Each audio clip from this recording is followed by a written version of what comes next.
السلام علیکم ورحمۃ اللہ۔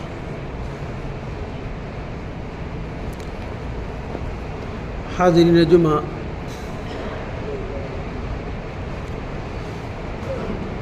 رمضان کا مہینہ ہے، نیکیوں، رحمتوں اور برکتوں کا موسم ہے۔ امید کہ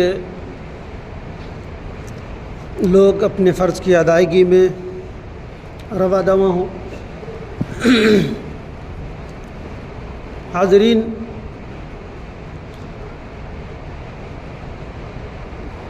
پچھلے 2 خطبوں سے ہمارا موضوع چل رہا ہے، ایک تو تھا ارکان اسلام اور روزہ، دوسرا تھا روزہ کیا ہے۔ آج جو میرا اور جو روزہ کا مقصد کیا ہوتے ہیں اس کا تفصیلی مضمون آپ انقلاب کے اداریہ صفحہ پہ آج پڑھ سکتے ہیں۔ آج جو میرا موضوع ہے روزہ صبر و جد و جہد کی تربیت کا مہینہ۔ روزہ دھیر، پیشنس اور جفاکشی، جد و جہد کی تربیت کا مہینہ۔ آپ تاریخ اسلامی پڑھیں گے تو روزہ کس طرح سے جد و جہد کا مہینہ رہا ہے اور اس کی تربیت کا مہینہ رہا ہے، اور یہ کہا جائے کہ تربیت ہی نہیں بلکہ ایک حق و باطل کی کشمکش کا ایک زبردست ازدحام اس مہینے میں رہا ہے، اور کامیابی بھی اسی مہینے میں قدم چومی۔ حاضرین، شعب الایمان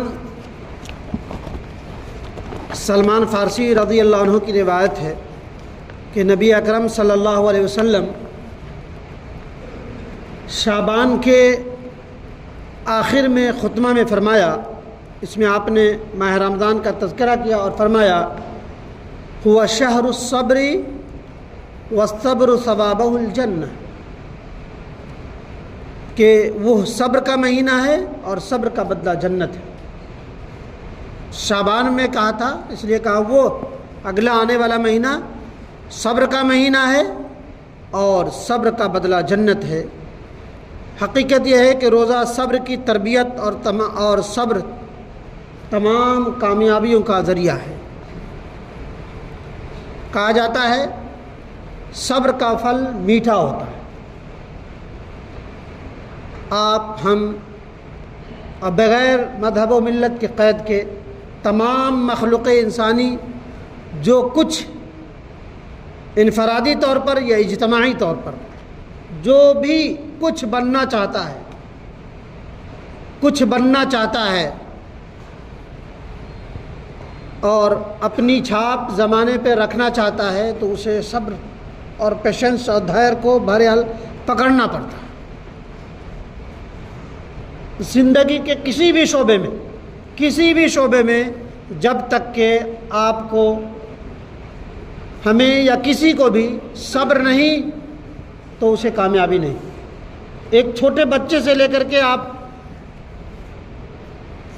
گریجویشن تک کے چلے جائیں، اور جس میں تمام طرح کے شعبہ جات ہیں، اگر بچہ سویا رہا، کوئی دھیان نہ دی، رات کی نیندوں کو قربان نہیں کیا یا تھوڑی بہت پریشانی نہیں اٹھائی تو اسے کامیابی مقدر نہیں ہے۔ صبر اور محنت حد درجہ ضروری ہوتی ہے۔ دین میں سب سے پہلی چیز ایمان ہے، اور ایمان ایک غیبی حقیقت کا نام ہے۔ آدمی اپنے آپ کو ظاہری فائدوں اور مادی رونقوں سے اوپر اٹھتا ہے، تب اس کو باطنی گہرائیوں کا ادراک ہوتا ہے کہ ایمان آخر میں ہے کیا۔ یہ ایک صابرانہ عمل ہے۔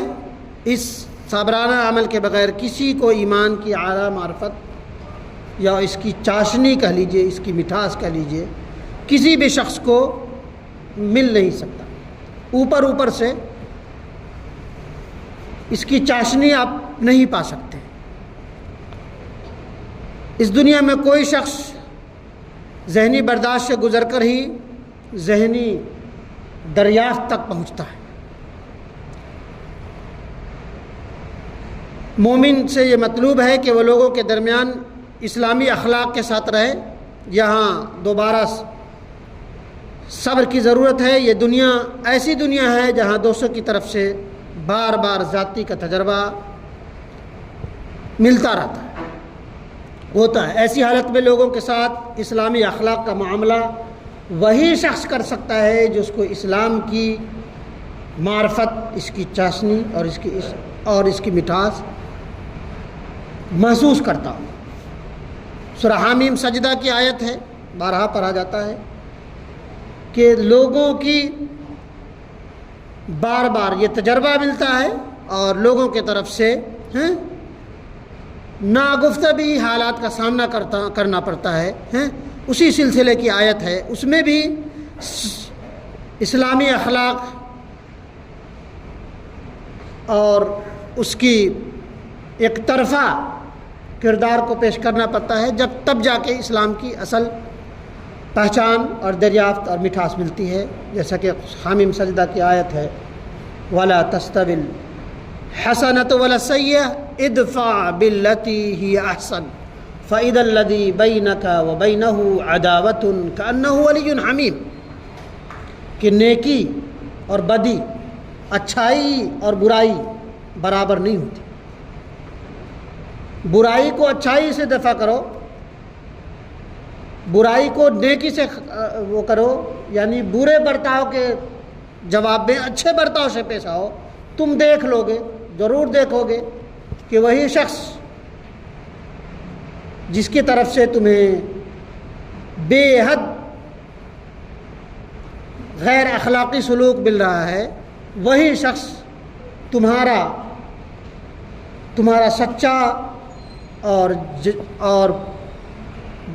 اچھا دوست بن جائے گا۔ برائی کو اچھائی سے دفع کرو، اس کی برائی کی پرواہ کیے بغیر تم دیکھو گے کہ وہی شخص جو تم سے عناد رکھتا ہے، دشمنی رکھتا ہے، چپقلش ہے، وہی شخص ایک نہ ایک دن تمہارا سچا دوست بن جائے گا۔ یہ قرآن کا اصول ہے، اور قرآن کہا جاتا ہے اس میں ذرہ برابر بھی شک کی گنجائش نہیں ہے۔ اس قرآن کو برت کر کے دیکھیے، آپ برت کر کے دیکھیں گے تو ضرور بھی ضرور اس کا ثمرہ، اس کا فائدہ آپ کو مل کر کے رہے گا۔ اور کہا آگے کہا وما یلقاها الا الذین صبروا وما یلقاها کہ اور یہ جو کام ہے برائی کے جواب میں اچھائی سے پیش آنا، یہ سب کے بس کی بات نہیں ہے، یہ بڑے دل والوں کی بات ہے، بڑے عقل مند اور بہت ہی صابر اور بہت ہی پیشنس اور دھیر رکھنے والا کی بات ہے کہ سب ایرے غیرے آدمی اس طرح امتیاز کو نہیں پہنچ سکتا کہ برائی کے بدلے میں اچھائی کا ثبوت دے، اچھائی سے پیش آئے۔ یعنی آپ اپنے بدخواہوں کو خیرخواہی کی نظر سے دیکھیں اور اپنے برا سوچنے والوں کو بھلا پہنچانے کی کوشش کریں، اور یہ کر کے دیکھیے انشاءاللہ اس کا دیر پا نتیجہ آئے گا اور ضرور بھی ضرور آئے گا۔ حاضرین، مومن کا ہر فرد بشر کوئی ایک خاص پروفیشن کا معاملہ نہیں ہے، داڑھی کرتا والا یا ایک بڑے سے بڑا انجینئر یا اپنے شعبے، ہر فرد بشر امت مسلمہ کا ہر فرد ایک داعی قوم ہے، داعی، دعوت دینے والا، لوگوں کو اچھائی کی طرف بلانے والا۔ کنتم خیر امۃ اخرجت للناس تأمرون بالمعروف وتنہون عن المنکر وتؤمنون باللہ کہ تم بہترین امت ہو جو لوگوں کے بہتری کے لیے، بھلائی کے لیے پیدا کیے گئے ہو، وہ اس لیے کہ تم بھلائی کی طرف بلاتے ہو، نیکی کی طرف بلاتے ہو، برائی سے روکتے ہو، ایک اللہ پر ایمان رکھتے ہو۔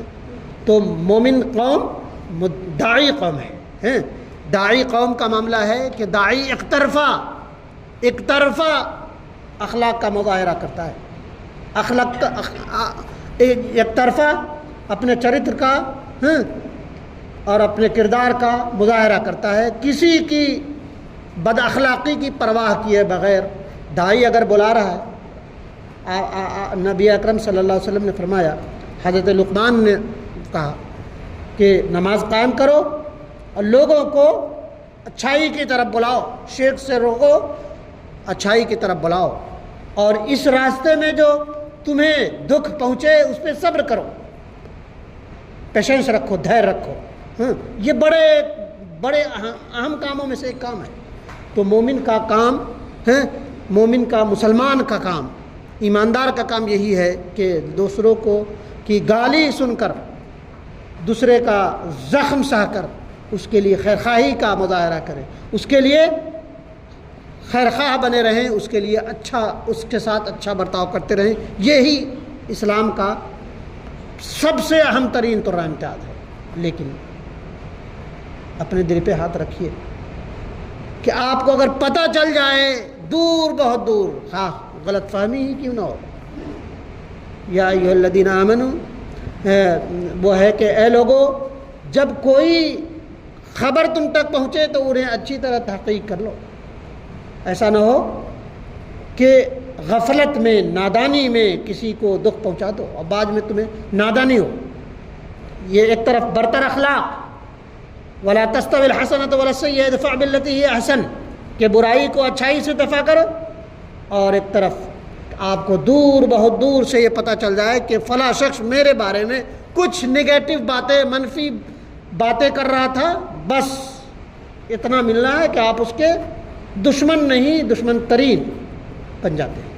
بتائیے ہمارا ایمان کا لیول کہاں ہے؟ سنی سنائی بات پر سامنے تو ہو تو وہ بات، یہ تو بہت دلی، وما یلقاها الا الذین صبروا وما یلقاها، کہ اور یہ والا بات، برائی کے بدلے میں اچھائی والی بات پیش کرنا، یہ بڑے صابر لوگوں کی اور بہت ہی یدا کدا وہ پرسنالٹی ہوتی ہے جو اپنے بدخواہوں کے بدلے میں خیرخواہی سے پیش آئے۔ تو یہ رہی بات۔ تو یہ ایک بات، تو یہاں سے یہ نقطہ یہ ملا کہ ہم داعی قوم ہے۔ داعی قوم کسی کی اخلاق کی پرواہ کیے بغیر اس کے ساتھ اچھے اخلاق سے، اچھے چرت سے، اچھے کیریکٹر سے، اچھے بیہیویئر سے پیش آتا ہے۔ روزہ کا مہینہ اسی صبر کی تربیت کا مہینہ ہے، اور صبر و اعلیٰ انسانی صفت ہے جس میں دنیا اور آخرت کی تمام کامیابیوں کا راز اسی صبر میں پوشیدہ ہے۔ روزہ قربانی کا عمل ہے، اور قربانی کا عمل سب سے زیادہ اعلیٰ عمل ہوتا ہے۔ ایک حدیث میں ہے روزہ کی اسی امتیازی خصوصیات کو اس طرح بیان کیا گیا ہے۔ عن ابی ہریرہ رضی اللہ عنہ قال قال رسول اللہ صلی اللہ علیہ وسلم کل عمل ابن آدم یضاعف الحسنۃ بعشر امثالها إلى 700 ضعف قال الله تعالى إلا الصوم فإنه لي وأنا أجزي به ويدعى شهوته وطعامه من أجل للصائم فرحتان فرحة عند فطره وفرحة عند لقاء ربه متفق علیہ۔ کہ حضرت ابو ہریرہ رضی اللہ عنہ روایت کرتے ہیں کہ رسول صلی اللہ علیہ وسلم نے فرمایا، ابن آدم کا ہر نیک عمل 10 گنا سے 700 گنا بڑھا دیا جاتا ہے، مگر اللہ تعالیٰ نے فرمایا کہ روزہ میرے لیے ہے، میں ہی اس کا بدلہ دوں گا۔ بندہ اپنی شہوت کو اور اپنے کھانے پینوں کو میرے لیے چھوڑتا ہے۔ روزہ دار کے لیے 2 خوشیاں ہیں، ایک جب وہ افطار کرتا ہے، اور ایک دن جب وہ اپنے لقاء ربہ، جب وہ اپنے رب سے ملے گا، وہ جب اس کا رزلٹ دیکھے گا، اس کے ثواب کو دیکھے گا، تو وہ بہت زیادہ، یہ افطاری کے وقت کی خوشی بہت تھوڑی ہو، دونوں خوشی سے تشبیہ دی ہے کہ جون اور جولائی کے مہینے کی گرمی ہو، اور آپ جاں بلب ہو پیاس سے، اور آپ کو پانی کا چند قطرہ یا غذا کا چند لقمہ آپ کی زبان میں پڑے تو آپ کی جو حالت اور کیفیت ہوتی ہے وہ آپ ہی محسوس کر سکتے ہیں۔ اسی طرح رب کریم سے جب آپ کی ملاقات ہوگی اور یہ اس کا اجر جب پائیں گے تو وہ اس وقت بھی اللہ تعالیٰ بہت زیادہ مومن خوش ہوگا۔ روزہ عام عبادت سے الگ عبادت ہے۔ روزہ میں آدمی اپنی جائز خواہشات کو اور اپنی جائز کھانے کو اللہ کی خاطر چھوڑتا ہے۔ گویا روزہ دار روزہ رکھ کر اپنے اس عزم کا اظہار کرتا ہے کہ اللہ کی خاطر اگر اس کو انتہائی ضروری اور جائز چیزوں سے جدائی اختیار کرنا پڑے تو اس سے بھی وہ دریغ نہیں کرے گا۔ روزہ کی یہی وہی امتیازی خصوصیت ہے جس کی بنا پر اس کا امتیازی ثواب رکھا گیا ہے۔ مومن دنیا میں حق پرست بننے کے لیے صرف یہی کافی نہیں کہ وہ آدمی غلط اور صحیح کے درمیان تمیز کرتا ہے، مختلف حالات کے اعتبار سے کبھی ایسا ہوتا ہے کہ ممنوعات کی فہرست میں مزید وسیع ہو جاتی ہے، کبھی ضروری ہو جاتا ہے کہ آدمی کھانا پینا بھول کر اپنی ڈیوٹی انجام دے، وہ عمل کے بجائے اعراض کا طریقہ اختیار کرے، وہ کرنے کا جذبہ رکھتے ہوئے بھی نہ کرے، الفاظ رکھتے ہوئے بھی نہ بولے، اور چاہتا بھی ہو، چل سکتا ہو، اور وہ برائی کی طرف نہ چلے، ایک کام کو بظاہر صحیح سمجھتے ہوئے بھی اس کی طرف قدم نہ اٹھائے۔ روزہ اسی قربانی کا سبق ہے۔ اس دنیا میں کبھی ایسا ہوتا ہے کہ ایک جائز چیز بھی آدمی کے لیے ناجائز بن جاتی ہے، اور ایک مطلوب چیز بھی نامطلوب بن جاتی ہے، اسی کا نام روزہ ہے۔ حاضرین، روزہ اور جد و جہد، رمضان کے مہینے کو حدیث میں صبر کا مہینہ بتایا گیا، شہر و صبر، صبر استقامت بلا صبح زندگی کی سب سے بڑی طاقت ہے، یہی تمام فتوحات اور کامیابیوں کا راز ہے۔ حقیقی روزہ صبر کی صفت پیدا کرتا ہے، اور صبر ہی وہ چیز ہے جو تمام اعلیٰ کامیابیوں کا دروازہ ہے۔ آپ کہتے ہیں نا کہ صبر ہے، یہ روزہ ہے ہمارا، بیچارگی ہے ہماری، ہم کچھ نہیں کر سکتے، کام دھام سے بالکل دور بھاگتے ہیں، ذمہ داری سے دور بھاگتے ہیں۔ لیکن آپ تاریخ پڑھیں تو آپ کو پتہ چلے گا کہ رمضان کا مہینہ آدمی کے لیے اپنے نفس اور اپنی خواہشات کے لیے کس سے لڑنے کا بڑا مہینہ ہے۔ تاریخ حیرت انگیز طور پر اس خصوصیت کی تصدیق کرتا ہے، چنانچہ روحانی اعتبار سے یہ رمضان کا مہینہ تاریخ میں فوجی مقابلوں کا مہینہ بھی رہا ہے، اور بڑی جدوجہد کے بعد کامیابیوں کا مہینہ بھی رہا ہے۔ آپ غزوہ بدر کا نام سنا ہوگا، حق و باطل کی عظیم ترین معرکہ، صبر کے بعد اسلام کی پوری مدت کیا ہے جس میں پوری قرآن مکمل ہوئی، 23 سال میں 13 سال صبر صبر صبر۔ آپ کو ڈیفنس کی بھی اجازت نہیں تھی، آپ دفاع بھی نہیں کر سکتے تھے۔ 23 سال تک لوگوں کو اللہ کے رسول نے لوگوں کو دعوت دی، اللہ کی طرف بلایا، اچھائی کی طرف بلایا، لوگ جانی دشمن بن گئے۔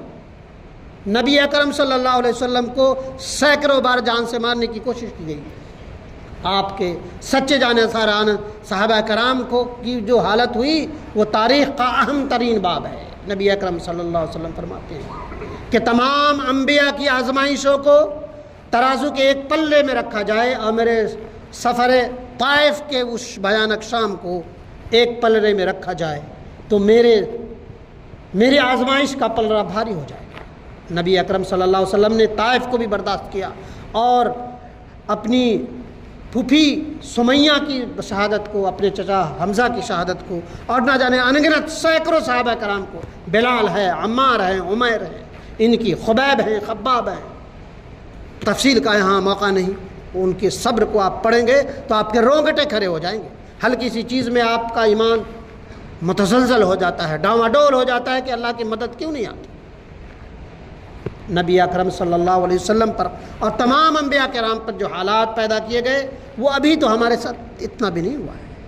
وَلَنَبْلُوَنَّكُمْ بِشَيْءٍ مِّنَ الْخَوْفِ وَالْجُوعِ وَنَقْصٍ مِّنَ الْأَمْوَالِ وَالْأَنفُسِ وَالثَّمَرَاتِ وَبَشِّرِ الصَّابِرِينَ، کہ ہم تمہیں ضرور بھی ضرور آزمائیں گے، بھوک سے، پیاس سے، پھلوں میں کمی دے کر کے، غلاجات میں کمی دے کر کے، جان کو زخم میں رکھ کر کے، جان دے کر کے آپ دانا و بینا ہے دنیا کے حالات کو پڑھیے، تمام کے تمام خاندان والے مر جائیں، ایک بچہ بچتا ہے اس میں بھی الحمدللہ کہتا ہے۔ آپ نے دیکھا، وہ ہے ایمان کا لیول۔ اپنے نونہال کی لاشوں کو خاک میں رکھ کر یا ربی، اے اللہ تو راضی ہے مجھ سے، آپ کا ہمارا معاملہ ہو جائے گا تو آپ دین سے پھر جائیں گے۔ ان کا معاملہ ہے کہ ان کے بچے مارے جا رہے ہیں، ہر تو رہا ہے اللہ اس قربانی سے تو راضی ہے نا، راضی ہے تو یہ سب آزمائش ہے، سارے اموات اور ساری پریشانیاں ہیج ہے، اگر تو راضی ہے تو یہ ہے۔ اور غزوہ بدر جب جیسا کہ بتایا گیا کہ 13 سال کی جفا کشی کے بعد پوری کیا کہتے ہیں صبر اور استقامت کے بعد، جبکہ آپ کو اجازت بھی نہیں دی کہ کوئی مار رہا ہے تو آپ ہاتھ اٹھا کے بھی مارو، دفاع کی بھی اجازت نہیں تھی۔ 13 سال بعد اب مکہ گئے، اور اس کے 2 سال بعد 2 ہجری میں، سن 2 ہجری رمضان 17 رمضان کو یہ جفا ہوئی۔ جب مدینہ جانے کے بعد بھی عرصہ حیات تنگ کرنے کی کوششیں کی گئی تو کہا گیا اذن للذین یقاتلون بانہم ظلموا وان اللہ علی نصرہم لقدیر، کہ آپ کو بھی جنگ کی اجازت دی جاتی ہے اس لیے کہ آپ مظلوم ہیں، آپ کو گھروں سے نکالا گیا ہے، وہ اس لیے کہ آپ کے مساجد، صوامع، گرجا گھر اور جہاں پہ اللہ کا نام کثرت سے لیا جاتا ہے اس کو ڈھایا نہ جائے، اس کو گرایا نہ جائے۔ صرف مسجد کی یہاں مقصد بچانا نہیں تھا کہ کہیں مسلمان بھی کسی کے عبادت گاہوں کو نہ توڑنے پائے ہیں، کسی کے عیسائی کے، یہودی کے یا صابی کے یا دوسرے غیر مذاہب کے، یہ اس لیے جنگ بھی ہوئی۔ اور اس کے علاوہ فتح مکہ کا جو زبردست انقلاب اسی ماہ رمضان کے 8 ہجری میں ہوئی، غزوہ تبوک بھی اسی مہینے میں ہوئی، عمر بن عاص نے فلسطین کو جو فتح کیا وہ اسی ماہ رمضان 15 ہجری میں ہوئی، اور اس کے علاوہ معرکہ اسپین بھی 91 ہجری میں ہوئی، اور اس کے علاوہ سندھ پہ محمد بن قاسم، جن کے بارے میں تاریخ کی کتابوں میں ہے کہ دیو آیت ان کے اخلاق کو، کردار کو، وہ 17 سال کے بچے کو دیکھ کر کے وہاں کے لوگوں نے کہنا شروع کر دیا کہ دیو ہے، دیوتا آ گیا۔ انہوں نے رمضان میں ہی 96 ہجری میں یہاں پہ وہ کیا تھا۔ اور اس کے علاوہ اور بھی بہت سارے معرکہ، طالوت کا اور تاتاریوں نے جو شکست کھائی تھی، اور اس کے تاتاریوں کے قدم کو جو روکا گیا تھا وہ یہی مہینہ تھا، وہ 658 ہجری کا مہینہ 58 ہجری میں تھی۔ اور معرکہ سوئس جس میں مصری فوج نے اسرائیلیوں کو وہ کی تھی وہ یہی 1393 ہجری کا، یعنی کہا جائے کہ یہ جد و جہد کا مکمل ترین مہینہ ہے۔